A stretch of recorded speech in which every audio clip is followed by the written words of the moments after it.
Hola a todos, ¿listos para un viaje? Pero no un viaje cualquiera. Vamos a retroceder en el tiempo hasta el mismísimo amanecer de la humanidad para intentar responder una de las preguntas más grandes que existen. Así es. ¿De dónde venimos? Piénsenlo.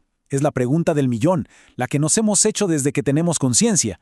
Y para responderla, nos vamos a poner el sombrero de detectives. Vamos a seguir las huellas, las pistas que nos dejaron nuestros antepasados más lejanos. A lo largo de la historia han surgido, digamos, dos grandes caminos para responder a esto.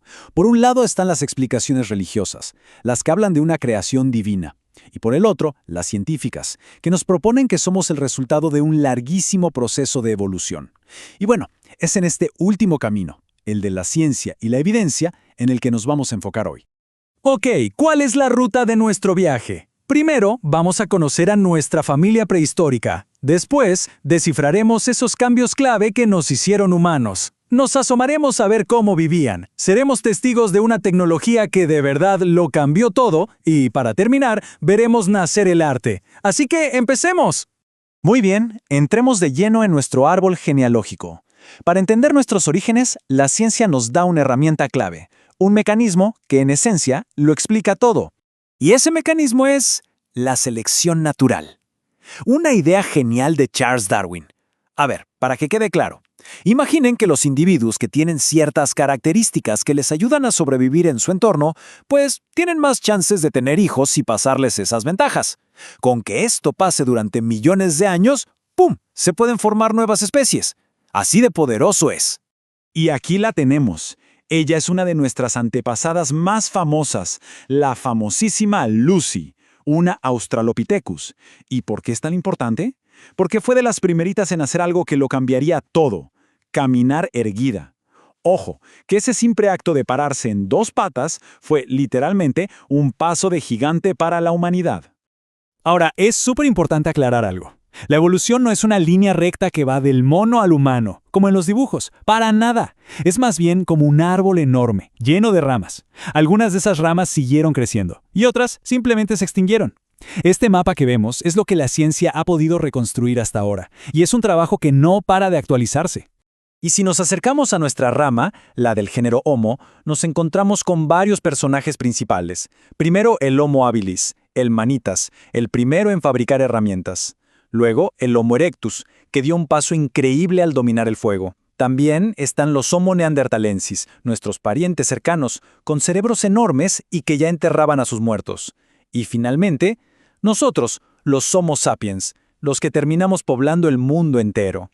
Entonces, todo este conjunto de cambios, tanto en el cuerpo como en la forma de actuar, que nos fueron diferenciando del resto de los primates, bueno, todo eso forma parte de un proceso fascinante que los científicos llaman el proceso de hominización.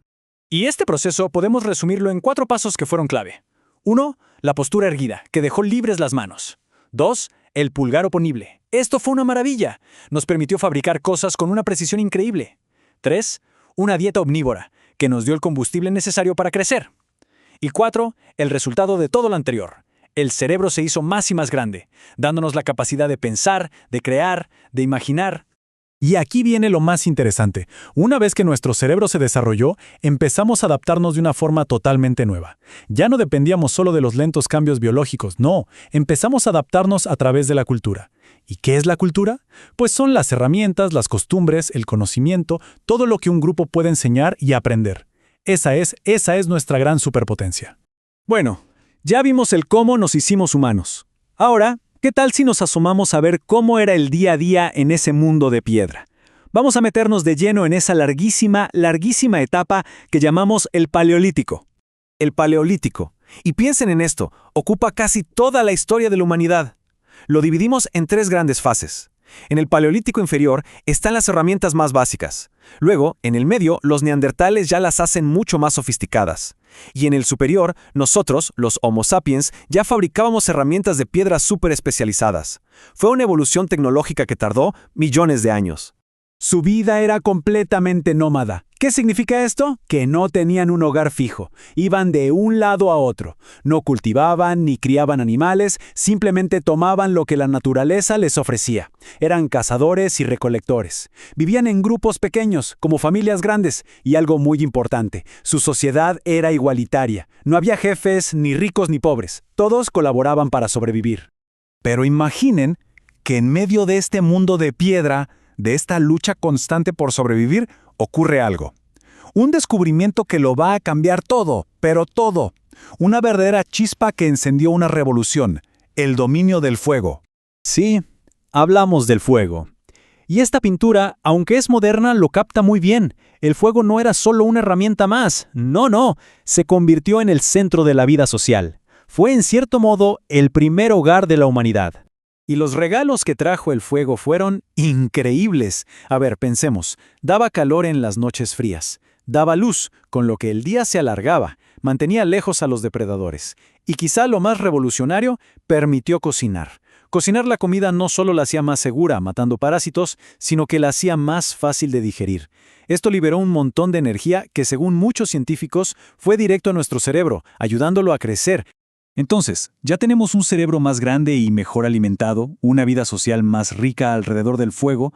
El escenario estaba listo para el siguiente gran salto. Un salto tremendo, ya no en el cuerpo, sino en la mente. Fue el despertar del arte, el nacimiento de nuestra capacidad de pensar en símbolos. Y la prueba la tenemos justo aquí. Por un lado, estas maravillas, las pinturas en las cuevas, como las de Altamira, y por otro, pequeñas estatuillas como esta Venus. Piénsenlo. Esto ya no es una herramienta para cazar. Esto es otra cosa. Es la primera prueba de que existían mentes capaces de crear símbolos, de representar el mundo, sus miedos, sus deseos. Y como bien se dice, estas obras de arte son mucho, pero mucho más que simples dibujitos en una pared. Son como ventanas. Ventanas que nos permiten asomarnos directamente a la mente de nuestros antepasados, a su forma de ver y entender el mundo. Pero esta nueva capacidad de pensar en símbolos no se quedó solo en el arte. Miren esto. Los neandertales, ellos fueron los primeros en enterrar a sus muertos intencionalmente. A veces, incluso con objetos, como herramientas o flores. ¿Y qué nos dice eso? Nos habla de algo profundamente humano, del cariño, del dolor por la pérdida y, quién sabe, quizás de las primerísimas ideas sobre un más allá. Y así, al final de este viaje increíble, vemos que esa capacidad de crear arte, de pensar en símbolos, de imaginar un más allá, fue como la pieza final del rompecabezas que nos hizo humanos. Y esto nos deja con una pregunta, una para que se la lleven y la piensen. Si todo eso nos definió como humanos en aquel entonces, ¿qué nos define como humanos hoy en día?